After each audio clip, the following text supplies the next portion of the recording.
charge or metal particles found in all atoms. Cathode rays are now for electrons. They become revolutionary the knowledge of atomic practice by the discovery of the electron.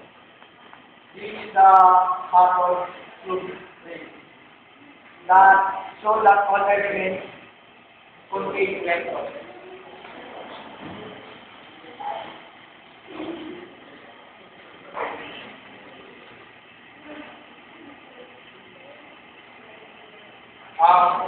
I offer interesting model.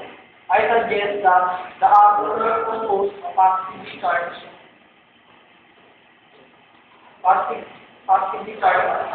which electrons are closely on the surface.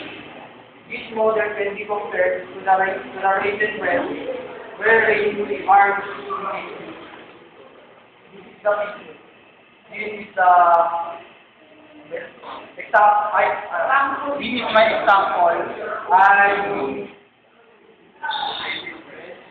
Radiant bread, and it looks like this. Ito, yun naman. Kaya ba? Tapos ka na?